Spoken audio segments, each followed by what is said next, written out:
Hello students, good morning. Welcome again to the topic of gravitation. तो students हमने कल gravitation का एक पार्ट कंप्लीट कर लिया था, आज सेकंड पार्ट पढ़ने वाले हैं। तो थोड़ा सा मैं रिवाइज करा देती हूँ आपको ग्रेविटेशन। तो बेसिकली हमने कल ग्रेविटेशन के बारे में क्या पढ़ा था।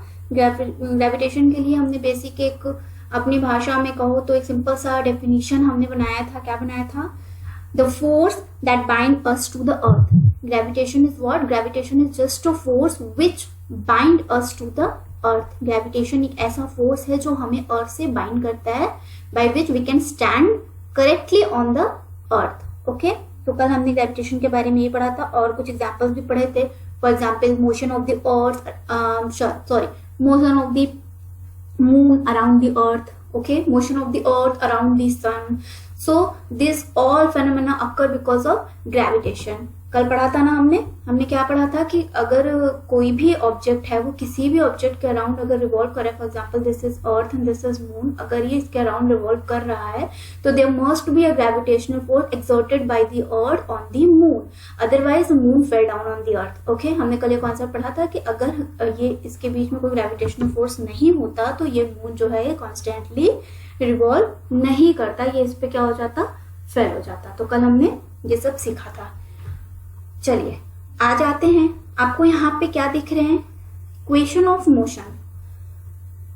यू मस्ट बी सरप्राइज और शॉक्ड.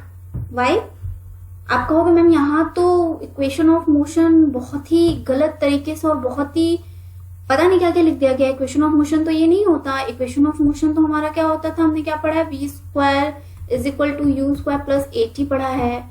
और सेकेंड इक्वेशन हमने पढ़ा है S is equal to U T plus half A T square पढ़ा है. और थर्ड इक्वेशन क्या पढ़ा है, V square minus U square is equal to 2as पढ़ा है. तो हमने तो इक्वेशन ऑफ मोशन ये पढ़ा है. ये कहाँ से आ गया, ये क्या है, ये जी क्या है, ये एच क्या है? तो चलिए इसको समझते हैं आज. तो क्या होता है बच्चा कि आपने मोशन पढ़ा हुआ है, मोशन का चैप्टर कंप्लीट हो गया है. उसमें हमने पढ़ा था कि कोई भी ऑब्जेक्ट मोशन तब करती है जब हम उस पर क्या अप्लाई करते हैं, फोर्स अप्लाई करते हैं, है ना. इनर्शिया में हमने पढ़ा था ना, कोई ऑब्जेक्ट मोशन में तब आती है या रेस्ट से मोशन में तब आती है जब हम उस पर फोर्स अप्लाई करते हैं. अच्छा, फोर्स की बात आती है तो कोई ऑब्जेक्ट किसी न किसी एक्सेलरेशन से ही तो मूव करता है कि नहीं. उसके पास उसका कुछ एक्सेलरेशन भी तो होता होगा, फोर्स का कुछ एक्सेलरेशन भी होता है जिसकी वजह से वो मूव करता है. तो हमने पढ़ा कि ग्रेविटेशन जो है ये भी एक तरीके का फोर्स है, ये भी एक तरीके का फोर्स है, तो इसका भी कुछ एक्सेलरेशन होता होगा, है कि नहीं. तो फ्रेंड्स यही है हमारा टॉपिक. क्या है? Acceleration due to gravity. यानी अगर अर्थ हमारे ऊपर फोर्स अप्लाई कर रही है तो कुछ ना कुछ एक्सेलरेशन से कर रही होगी. ठीक है, इसीलिए हमने यहाँ पे क्या टर्म यूज किया है, ग्रेविटी, मतलब अर्थ. ग्रेविटी का मीनिंग क्या होता है, अर्थ. अब जरा ध्यान दीजिए, इसको हम डिनोट करते हैं स्मॉल जी से. किससे करते हैं? स्मॉल जी से, जिसकी वैल्यू क्या होती है, 9.8 मीटर पर सेकेंड स्क्वायर. अब पूछो ये 9.8 मीटर पर सेकेंड स्क्वायर कहां से आ गया? ऐसे ही आ गया, एक्सपेरिमेंटली आ गया, कैसे आ?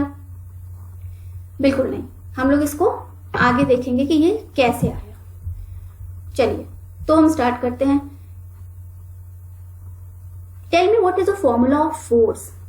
न्यूटन्स लॉ हमने पढ़ा है ना, न्यूटन्स के 3 लॉ हमने पढ़े.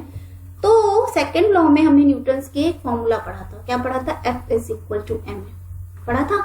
Force is equal to mass into acceleration. अब क्योंकि हम यहाँ ग्रेविटी से रिलेटेड पढ़ रहे हैं तो हम इसको Fg से डिनोट कर रहे हैं, और एक्सेलरेशन यहाँ किससे डिनोट होगा, G से, क्योंकि किसके रेफरेंस पे पढ़ रहे हैं, ग्रेविटी. तो एक ही जगह क्या हमने डिनोट कर दिया, G, और कुछ नहीं किया, बस ये किया. ठीक है.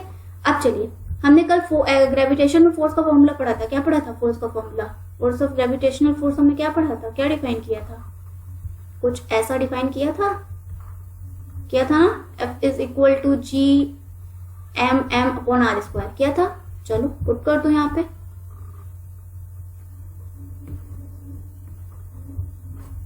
कर दिया. इक्वल टू क्या है, m इंटू जी. m से m क्या हो जाएगा, कैंसिल हो गया. तो यहाँ क्या बचा, g इज इक्वल टू क्या बचा, G M M upon R square. ये आई हमारी g की वैल्यू. अब यहाँ पे हम ग्रेविटेशनल कांस्टेंट की वैल्यू रख देंगे, मास ऑफ अर्थ रख देंगे, और जिस भी ऑब्जेक्ट से अर्थ पे फोर्स निकाल रहे हैं उस ऑब्जेक्ट के बीच की क्या रख देंगे, डिस्टेंस रख देंगे। ओके, तो जी की वैल्यू हमने पढ़ी है ना, क्या होती है, ग्रेविटेशनल कांस्टेंट होता है जिसकी वैल्यू यही होती है कि नहीं।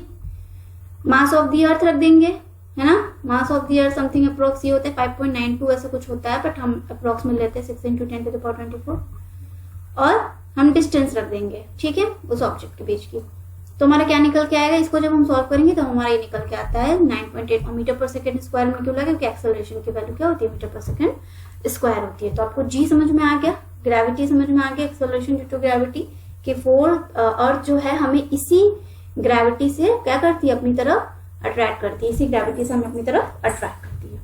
अब चलिए अब कुछ की पॉइंट्स पढ़ते हैं हम इसमें। कुछ की पॉइंट्स क्या पढ़ेंगे,